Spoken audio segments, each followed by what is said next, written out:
The drama surrounding the rumored clash between Anthony Joshua and Jake Paul has taken on a life of its own, evolving from a wild online rumor into one of the most talked-about potential spectacles in modern boxing.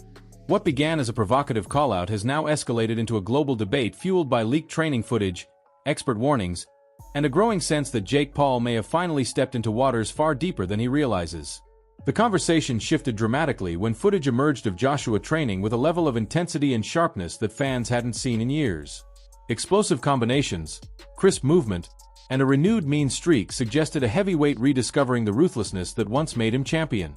Joe Rogan, after reviewing the footage, could only describe Joshua as terrifying, a man whose power and physical presence cannot be compared to anything Jake Paul has ever encountered.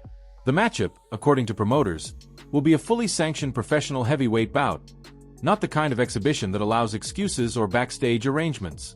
8 rounds, 3 minutes each, with official judges and 10-ounce gloves mean that whatever happens will be written permanently into both men's professional records. For Joshua, that means his legacy is on the line. For Jake Paul, it means stepping into a legitimate heavyweight ring under rules designed for real fighters, not entertainers. The weight limit of 245 pounds placed on Joshua adds another layer of intrigue.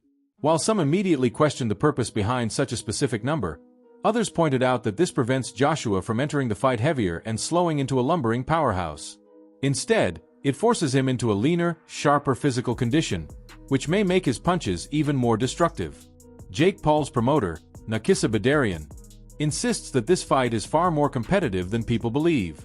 He argues that Joshua's bout with Francis Ngannou was a far larger mismatch due to Ngannou's lack of true boxing experience. Badarian sees Paul as a rapidly improving fighter, someone who has developed real skill and composure through repeated high-profile fights. He frames the matchup not as a circus, but as a calculated risk where both men stand to gain or lose tremendously. Yet the experts are not convinced. Former champions like Lawrence Oakley and David Benavidez have warned bluntly that Paul is walking into a dangerous trap.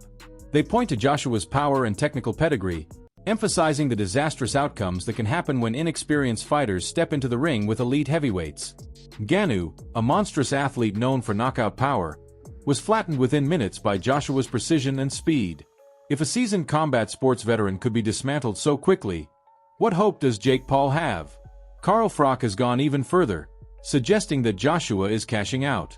In his view, Joshua no longer possesses the hunger or psychological edge that once made him dominant. Froch believes Joshua is motivated by financial security rather than legacy, choosing the easiest high-paying path rather than challenging new contenders who are younger, hungrier, and more dangerous. To Froch, this fight represents Joshua maximizing his exit strategy, trading risk for reward. Yet ironically, the same critics who accuse Joshua of cashing out also warn him that this could become the biggest embarrassment of his career.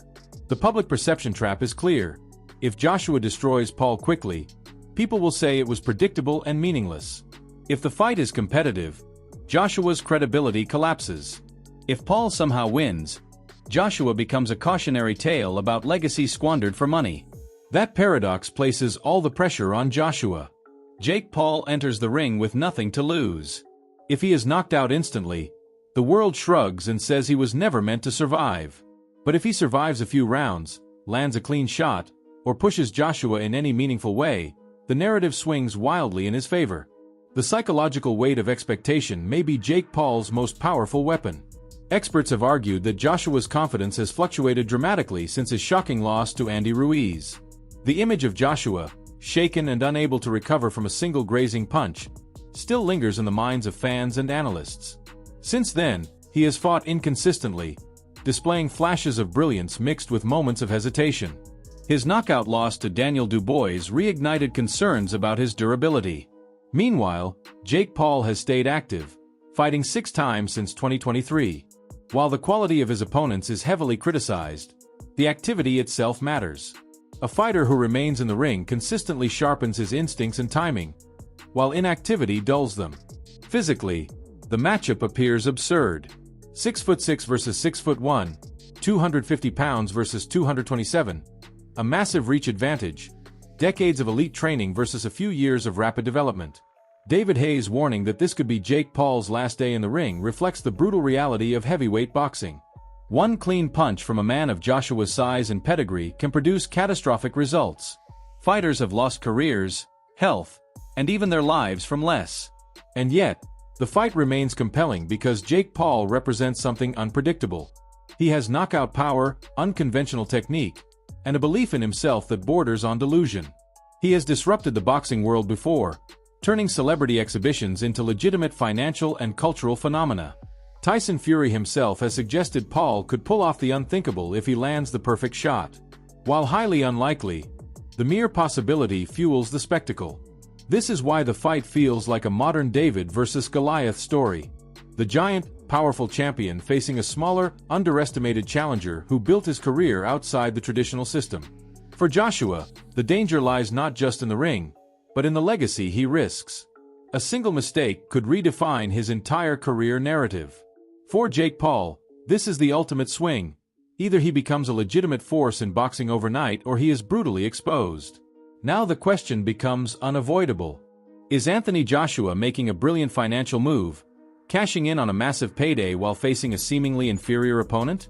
Or is he gambling his entire legacy for money, risking humiliation and permanent damage? And what about Jake Paul? Is he proving his critics wrong by stepping into the deepest waters possible, or has he finally taken a challenge that could end in disaster? What do you think? Is Joshua risking everything for a payday, or will this fight cement his dominance once and for all? And does Jake Paul truly stand a chance against a heavyweight of this caliber, or is he walking into the most dangerous mistake of his career? Share your thoughts below, hit the like button if you enjoyed the breakdown, subscribe for more dramatic boxing stories, and turn on notifications so you never miss the next chapter in this wild saga.